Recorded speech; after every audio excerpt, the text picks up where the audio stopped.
Are you aware at all of the current state of surveillance and what, if anything, has changed since your revelations? Yeah, I mean, the big thing that's changed since I was in 2013 is now it's mobile first everything. Mobile was still a big deal, right? And the intelligence community was very much grappling to get its hands around it and to deal with it. But now people are much less likely to use a laptop than use a desktop than use, God, any kind of wired phone than they are to use a smartphone. And both Apple and Android devices, unfortunately, are not especially good in protecting your privacy. Think right now. You got a smartphone, right? You might be listening to this on a train somewhere in traffic right now. Or you, Joe, right now. You got a phone somewhere in the room, right? The phone is turned off, or at least the screen is turned off. It's sitting there. It's powered on.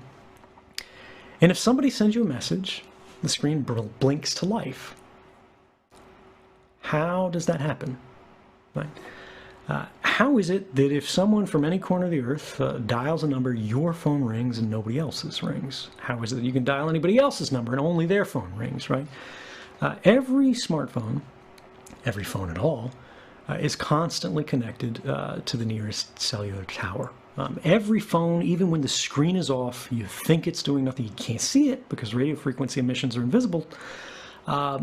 It's screaming in the air, saying, here I am, here I am. Here is my IMEI, I think it's individual manufacturer's equipment identity, and IMEI, individual manufacturer's subscriber identity. I could be wrong on the breakout there, but the acronyms are the IMEI and the IMSI, and you can search for these things. They're two globally unique identifiers that only exist anywhere in the world in one place, right? This makes your phone different than all the other phones. The IMEI is burned into the handset of your phone. No matter what SIM card you change to, it's always going to be the same, and it's always going to be telling the phone network it's this physical handset. Then the IMESI is in your SIM card, right? And this is what holds your phone number, right? It's basically the key, the right to use that phone number. And so your phone is sitting there doing nothing, you think, but it's constantly shouting and saying, I'm here. Who is closest to me? That's a cell phone tower. And every cell phone tower with its big ears is listening for these little cries for help and going, all right, I see Joe Rogan's phone, right? I see Jamie's phone. I see all these phones that are here right now. And it compares notes with the other network towers, and your smartphone compares notes with them to go, who do I hear the loudest? And who you hear the loudest is a proxy for proximity, for closeness, distance, right? They go, whoever I hear more loudly than anybody else, that's close to me. So you're going to be bound to this cell phone tower, and that cell phone tower is going to make a note, a permanent record, saying this phone handset with this phone number at this time was connected to me, right? And based on your phone handset and your phone number, they can get your identity, right? Because you pay for this stuff with your credit card and everything like that. And even if you don't, right, it's still active at your house overnight. It's still active, on your nightstand when you're sleeping. It's still whatever.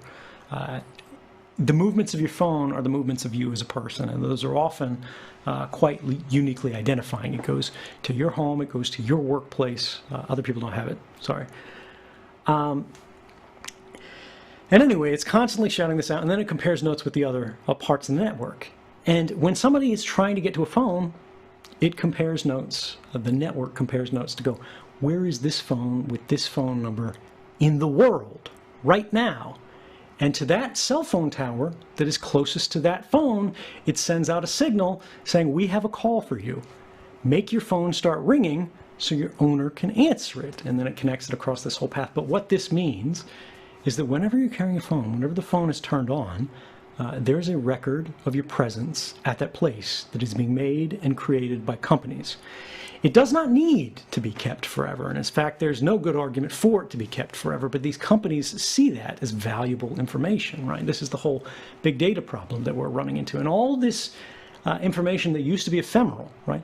Where were you when you were 8 years old, you know? Where'd you go after you had a bad breakup? You know, who'd you spend the night with? Who'd you call after? All this information used to be ephemeral, meaning it disappeared, right? Like the morning dew, it would be gone. No one would remember it. But now these things are stored. Now these things are saved. It doesn't matter whether you're doing anything wrong. It doesn't matter whether you're the most ordinary person on Earth, because that's how bulk collection, which is the government's euphemism for mass surveillance, works. They simply collect it all in advance in hopes that one day it will become useful. And that was just talking about how you connect to the phone network. That's not talking about all those apps on your phone that are contacting the network even more frequently, right? How do you get a text message notification? How do you get an email notification? How is it the Facebook knows where you're at? You know, all of these things, these analytics, they are trying to keep track through location services on your phone, through GPS, through even just what wireless access points you're connected to, because there's a global, constantly updated map. There's actually many of them of wireless access points in the world, because just like we talked about, every phone has a unique identifier that's globally unique.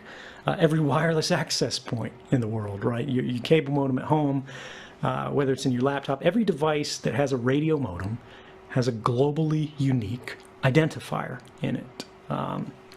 This is a standard term. You can look it up. And these things can be mapped when they're broadcasting in the air, because again, like your phone says to the cell phone tower, I have this identifier. The cell phone tower responds and says, I have this identifier. And anybody who's listening, they can write these things down. And all those Google Street View cars that go back and forth, right? They're keeping notes on whose Wi-Fi is active on this block, right? And then they build it into a giant map. So even if you have GPS turned off, right? As long as you're connected to Wi-Fi, those apps can go, well, I'm connected to Joe's Wi-Fi, but I can also see his neighbor's Wi-Fi here, and the other one in this apartment over here, and the other one in the apartment here. And you should only be able to hear those 4 globally unique Wi-Fi access points from these points in physical space, right? The intersection in between the spreads, the domes, of all those wireless access points. And it's a proxy for location. And it just goes on and on and on. We could talk about this for 4 more hours. We don't